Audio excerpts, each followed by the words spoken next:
Hi, everyone. It's Deanna Bruce with Thrive to Learn. I'm excited to have you all join us and even more thrilled to have my friend Gabriela Mhm. Gallegos join us as well. She's an associate professor at the University of Texas Health Science Center at Houston School of Public Health, and we're here to talk about leadership. All right, Gabriela, you've worn so many hats. You've been an attorney. You started your own social enterprise, Race El Paso, and now you're an associate professor. What's the connection there? How does leadership connect you? Or how have you connected your experiences through these three sort of different, but I'm sure very much aligned? Thank you so much for having me. This is a fun way to kind of chat with you about some things that I'm very passionate about. So you're right. I'm on career number 3, which is, a pivot plus a pivot, right? So I'm kind of going in very different directions, or at least it seems. I really see this as deciding how you want to use your skills and making that purposeful, right? So I did start out doing appellate law at a large law firm. And in that capacity, I was really a specialist in research and writing. So I would develop arguments. I would, preserve error. I would do those sorts of things, but it wasn't for any particular type of case. It could be anything from defamation to intellectual property to real estate. And so I found myself, being able to translate more technical material to a lay audience, right? And that might even be, the judge and law clerk who doesn't know anything about that area of law. So fast forward to Race El Paso, which was a social enterprise to get El Paso more active through multi-sport and endurance events. It really started out as my own personal passion, wanting people to experience a triathlon. And because of where we're from El Paso, and because of where we are in the journey of, having a range of events here, it turned into something very different. So it really turned into a public health intervention more than just an event production business. And that happened pretty early on when I realized that, I think almost 90% of my registrants had no idea what they were doing. And I was getting crazy phone calls of, what do I wear? Who watches my bike? That kind of stuff. And so that really gave me an introduction to the community, a reintroduction, because I had been gone for quite a while by the time I returned and started that business. But it included a whole lot of government relations, right? Talking to every municipality in the region about why they should close roads and why parks Yeah. and pools are important and why we need a trail system. And so it was really using a lot of skills. And because I am a lawyer, I also was very concerned with liability, right? So they could appreciate that what I was coming to them with was completely thought out, right? And was very, very deliberate and kind of, well, ready to go. And so now I'm teaching leadership. I teach advocacy. I teach legal issues in healthcare. I also do research in the areas of food access and physical activity. And so it kind of all culminates in what I'm doing now. I really see it as just, using your skills in a different way that you've chosen on purpose.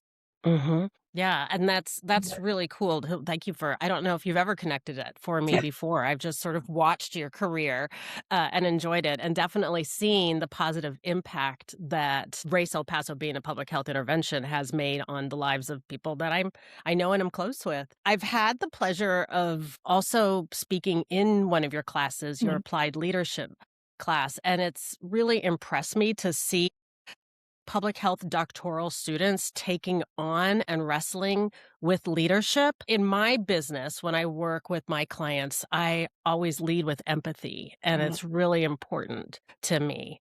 And I'm wondering what your thoughts are on empathy when it comes to leadership, and how do you teach it in leaders or developing leaders? Absolutely. I think empathy is absolutely critical.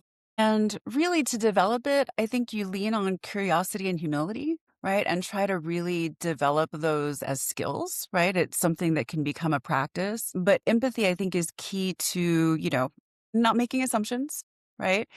Trying to think about what others might be going through, because there's an entire life happening, with all of those that you might be working with on a team or leading through a transition, or, kind of navigating changes in the way that you do your business. Everybody also has a very full personal life, right? And other demands on their time, other things that are important to them. They might have hobbies that are priorities. They might have, kids that are going through something difficult. And so being able to really step back and try to be curious about what might be going on if there's, maybe a conflict in the team, or maybe somebody is not operating in the ways that you know that they're capable of, right? So being curious helps you not make assumptions about what must be going on with them or what you assume could be going on with them, and really kind of opening yourself up to trying to understand Right. what those constraints might be. And that sort of goes into sort of another thing that, Deanna feels strongly about is that the best leaders are good listeners. And so you talked a little bit about understanding as empathy, but understanding also is just really good business practice. And so when you are talking to neighboring jurisdictions and building their understanding and meeting a need that they have for health and well-being for their residents, like how do you go about engaging your stakeholders to make sure that you're building what they want and want to support? Sure. I mean, you don't know what you don't know, right? And so that's where the listening comes in. And asking the question, even if you have kind of a theory, right, or a hypothesis about what might be the next step or what a community might need, you can also be surprised and you can Yeah. get kind of the depth and dimension that you didn't appreciate before you ask the question. Yeah. And that's a beautiful thing and allows you to build kind of interventions, programs, even budgets in ways that are respectful of and considering kind of what those needs might be. That's awesome. Yeah, and I always love it when my assumptions get challenged. It's like, Yeah. "Oh, wow, I hadn't thought of that." Well, this has been awesome. We wanna keep it brief, so our viewers, can get all they need and get on with their day, but I wanna end with 2 quick questions, just sort of really thinking about you, Gabriella. What keeps you up at night? Oh goodness. So there's a few things, but there's two in particular I think that stand on up to me right now and kind of in this moment in history. And one is kind of the erosion of our justice system in certain ways. That is a concern, right? And Mhm. I think it kind of seeps into different areas and affects people in ways that are slow until you have to deal with them.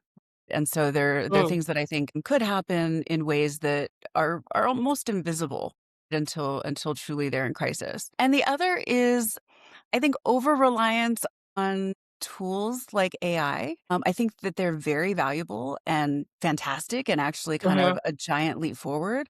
But I worry about kind of younger people coming into research and trying to understand how to source check and verify, kind of the Right. validity of things and not building that skill in the same way, right? Mhm. And I think that kind of critical thinking through kind of what you're reading and doing that in a way that allows you to be kind of the filter, right, is going to potentially become less and less a skill that is developed before leaning on outside tools.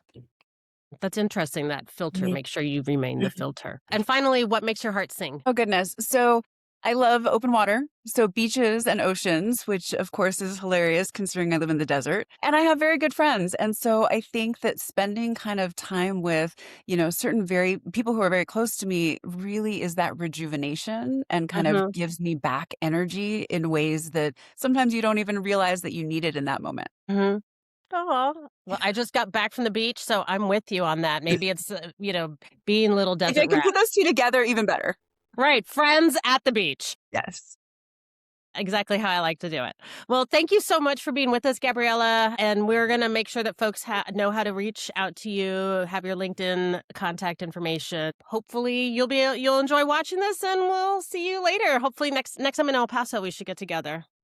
Absolutely. Thank you so All much. right. This was great. Yeah. Thanks. Bye.